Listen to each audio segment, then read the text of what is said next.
ভোরবেলা কাজের থেকে ফিরে এত সুন্দর একটা সারপ্রাইজ, আর সকালবেলা বরের হাতে পায়েস খাওয়া, সন্ধ্যাবেলা জাপানিজ বন্ধুদের সাথে সুন্দর মতো করে কেক কাটা, বার্থডে সেলিব্রেট করা, সব মিলিয়ে আমার জন্মদিনের একটা পুরো ভ্লগ তোমাদের সাথে আজকে শেয়ার করছি। ভ্লগটা অনেক সুন্দর হতে চলেছে, আশা করছি তোমাদের ভালো লাগবে। ভালো লাগলে কিন্তু সবাই আমার পাশেই থেকে এবং আমাকে সাপোর্ট করো। হ্যালো এভরিওয়ান, কেমন আছো তোমরা সবাই? আশা করছি তোমরা সবাই খুব ভালো আছো, আর আমরাও অনেক ভালো আছি। আজকে হলো 18 এপ্রিল, বৃহস্পতিবার। ভোর বাজে ওই 4:45 মতো। আমি এই জাস্ট ডিউটি থেকে ফিরলাম, আর এসেই দেখি উনি একদম ঘর ডেকোরেট করে রেখে দিয়েছে। যদিও আমি বলেছিলাম এইবার অত বেশি কিছু ডেকোরেট করার দরকার নেই, আমি তো বলেছিলাম একদমই ডেকোরেট করতে না, বাট স্টিল ও অল্প কিছু বেলুন দিয়ে সুন্দর করে যতটা পেরেছে ঘর ডেকোরেট করেছে। আর এইটাই আমার কাছে অনেক অনেক অনেক বড় আর অনেক কিছু। ওয়ার্ক থেকে ফিরে খুব এক্সস্টেড লাগছিল, তাই তাড়াতাড়ি ঘুমিয়ে পড়েছিলাম। ঘুম থেকে উঠেছি আমি বেশ দেরি করে, দুপুর 2টো নাগাদ। তো তখন দেখছি যে ও আমার জন্য পায়েস রান্না করছে, আর জন্মদিনটা তো পায়েস ছাড়া একদমই ইনকমপ্লিট, তাই না? তো পায়েস রান্না করছে দেখে আমি চট করে চলে গেলাম স্নানে। আর স্নান টান করে দেখো এখন চলে এসেছি। ভাবছি আজকে সব গয়নাগুলো পরবো। এমনিতেও তো আমি শাখাপলা কোনো কিছুই পরতে পারি না আমার ওয়ার্কের জন্য, তাই যখনই সুযোগ পাই আমি চট করে পরে ফেলি। আর ভাবলাম মাঝে যেহেতু 4 দিন ছুটি আছে, তাই সব কিছু পরি। আর এখানে অনেক আমার যা সোনার গয়নার কালেকশন আছে জাপানে, সব কিছুই তোমাদের সাথে আমি ব্লগে শেয়ার করেছি, তোমরা আগেও দেখেছো। এইখানে আমার কাছে তেমন কোনো সোনার গয়না নেই, খুবই বেসিক কিছু জিনিস নিয়ে আমি এসেছিলাম, কারণ জানি বিদেশের দেশে না এই জিনিসগুলো পরা হয় না, বিশেষত ওয়ার্কিং থাকলে তো একদমই হয় না। তার জন্য আমি একদমই বেসিক কিছু হালকা পাতলা জিনিস নিয়ে এসেছি, যেমন পলা বাঁধানো, নোয়া বাঁধানো। তারপর এনেছি ওই একটুখানি আমার চেনটা, যে চেনটা ও আমাকে বিয়ের আগেতেই দিয়েছিল। তো বিয়ের আগে বলতে কি মানে যে বছর আমাদের বিয়ে হয় সেই বছর নিউ ইয়ারে ও আমাকে এটা গিফট করেছিল, ইংলিশ নিউ ইয়ারে। তো ওর নাম লেখা এই চেনটা। এই চেনটা গিফটের পেছনে খুব সুন্দর একটা গল্প রয়েছে, যেটা তোমাদের সাথে পরে একদিন শেয়ার করব। আর এই কানের জোড়া আমার বিয়েতে আমার ননদের বাড়ি থেকে দিয়েছিল। ডিজাইনটা যদিও আমারই পছন্দ করা, ভীষণ ভীষণ ভালো লাগে আমার এই কানের জোড়া, একদমই ইউনিক একটা স্টাইল। তো ভাবলাম যে আজকে বেশ সুন্দর করে একটু মোটা করে সিঁদুরও পরি। আমি না কিন্তু এইভাবে শাখা পলা মোটা করে সিঁদুর পরতে অনেক ভালোবাসি, কিন্তু এইখানে না সেইভাবে পরাই হয় না। শাখা পলা তো একদমই পরা হয় না ওয়ার্কিংয়ের জন্য, আর মোটা করে এইভাবে সিঁদুর দিয়ে বেরোলে না মানুষজন খুব অবাক হয়ে তাকিয়ে থাকে, যেহেতু তাদের কাছে এটা একদমই ফ্যামিলিয়ার জিনিস নয়।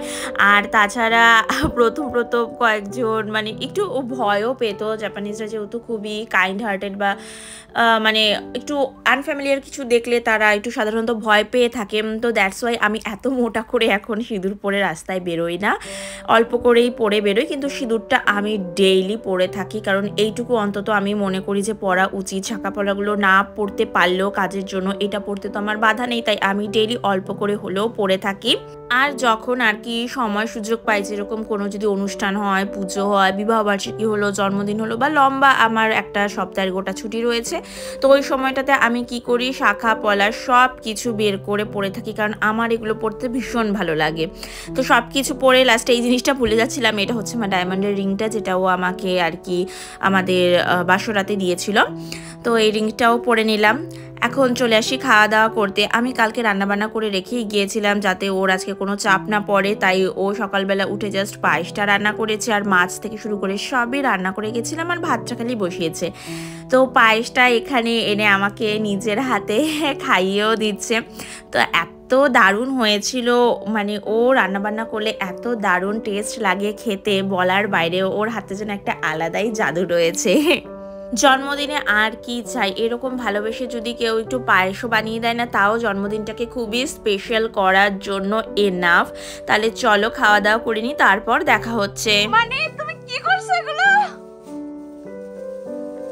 আমি তোমাকে এমনি বলে যাচ্ছি, সোনা গিফট দিলা না তুমি। কালকে তুমি সীমামুড়া গেছো, হ্যাঁ? এত জায়গা ঘুরেছো।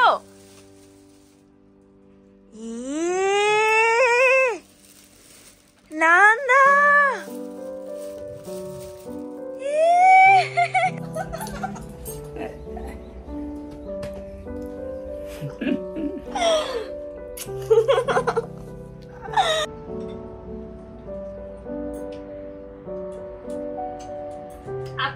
সারপ্রাইজ আমি জীবনে পাইনি, যত না বিয়ের পর ওর থেকে পেয়ে যাচ্ছি। এবার আমি গিফট এক্সপেক্ট করিনি, কিন্তু আজকে গিয়ে উনি সব গিফট কিনে নিয়ে এসেছে আমার জন্য। ফার্স্টে এনেছে লাঠি চকোপাই চকলেট, আর সেকেন্ড আমি জানি এটা ব্যাগ, কারণ আমার ব্যাগের খুব শখ, ওইটা ভালো মতো জানে। হিরো হিরো কাওয়াই, এই ধরনের ব্যাগ তো কবে থেকে আমি একটা খুঁজছিলাম, তুমি ফাইনালি মনে রাখছো কিভাবে শোনো? ব্যাগটা অনেক সুন্দর, সাইডেও পকেট আছে, আর এখানেও।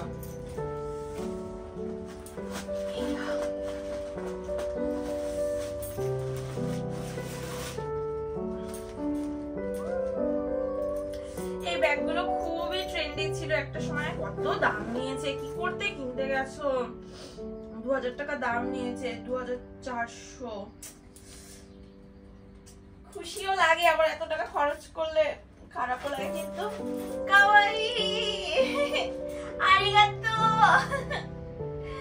তোমরা তো দেখলেই খাওয়া দাওয়ার পর ও আমাকে কত বড় একটা সারপ্রাইজ দিয়েছে। অ্যাকচুয়ালি আমি না এক্সপেক্টই করিনি এই বছর গিফটের কথা, তো কেননা ও এমনিতে এই ঘর সাজানো নানান ধরনের জিনিস ও আমাকে এইবার অলরেডি আগে গিফট করেছে, তো আমি আর কোনো কিছু এক্সপেক্ট করিনি। আর আনএক্সপেক্টেড জিনিস পেলে তো আনন্দটাই অন্যরকম হয়ে থাকে।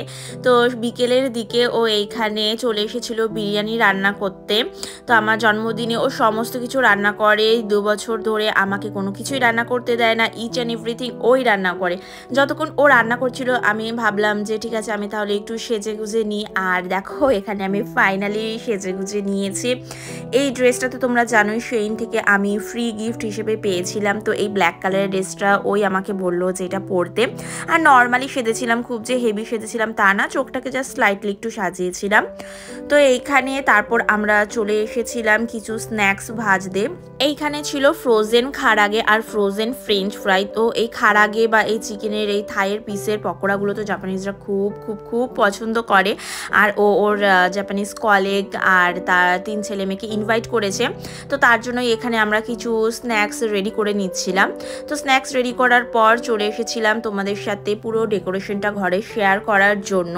তো এই যে কালারিং টুনিটা দেখছো, এই কালারিং লাইটটা হলো সোলার লাইট। তো এটা কোনো রকম ব্যাটারি বা কারেন্টে চলে না, মানে সোলার ব্যাটারি আর কি। তো এইটা দিয়ে ও এইবার ঘরটা সাজিয়েছিল। আর এই দেখো এই হচ্ছে গিয়ে আমার ফুল লুক। তো কেমন লাগছে তোমরা কিন্তু অবশ্যই আমাকে কমেন্ট করে জানিও। সেইন থেকে যে ফ্রি গিফটগুলো আমি পেয়েছি তার থেকে অনেস্টলি এই ড্রেসটা আমার খুবই খুবই ভালো লেগেছে। আমি দেশে থাকতেও এই ধরনের ড্রেসই খুব বেশি পরতাম, তাই এটা আমার অনেক পছন্দ লেগেছে, মানে নিজের একটা কমফোর্ট জোন ফিল করছিলাম আর কি। তো ফাইনালি এইখানে ওর কলিগ প্লাস তার 3টে কিউট কিউট বাচ্চাও চলে এসেছে। একদম ছোটোটা তো দেখতেই পারছো, ছোটোটা সবে মাত্র 4 না 5 বছর বেশ বয়স।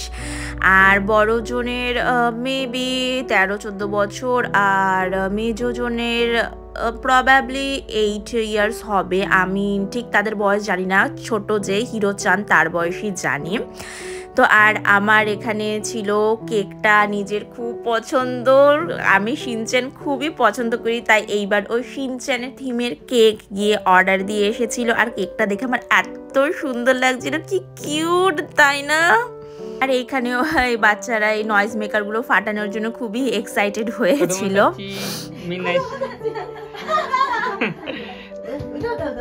হ্যাঁ মিনা শুনি হাই হাই সে নো hi happy birthday to you happy birthday to you happy birthday dear Raja happy birthday to you hi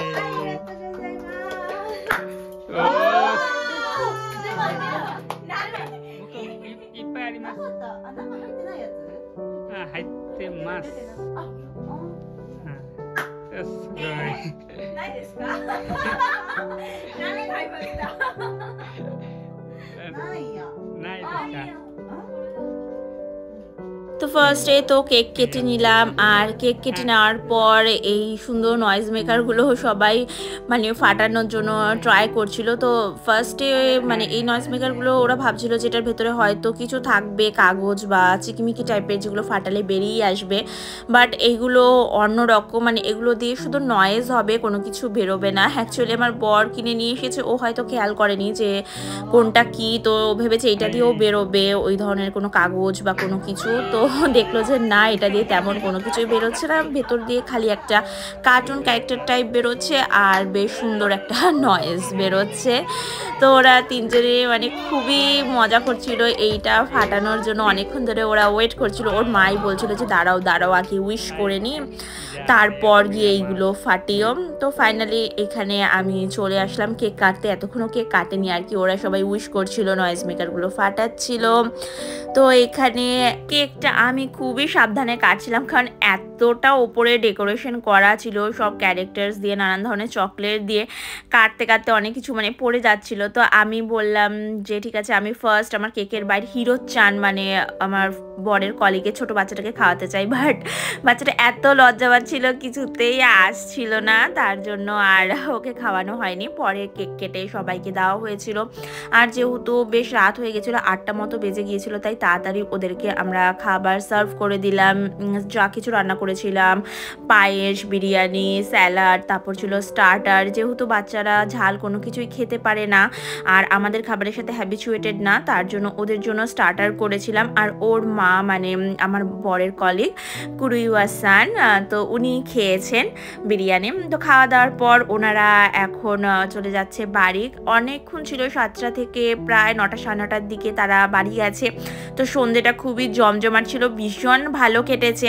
সবাই চলে যাওয়ার পর তারপর আমরা 3জন মিলে খেতে বসেছি। এখানে আমার বরের বন্ধু এক দাদা, অর্পণ দা, একে তো আরেক ভিডিওতে তোমরা দেখেছো, এই দাদা অনেক দেরি করে এসেছিল। ওরা থাকতে থাকতেই এসেছিল, মানে জাপানিজরা, কিন্তু তখন আর কি কোনো ক্লিপ নেওয়া হয়নি। তাহলে চলো আজকে ভিডিওটা এখানেই এন্ড করছি। ভালো লাগলে কিন্তু সবাই আমার পাশে থেকো। Bye bye.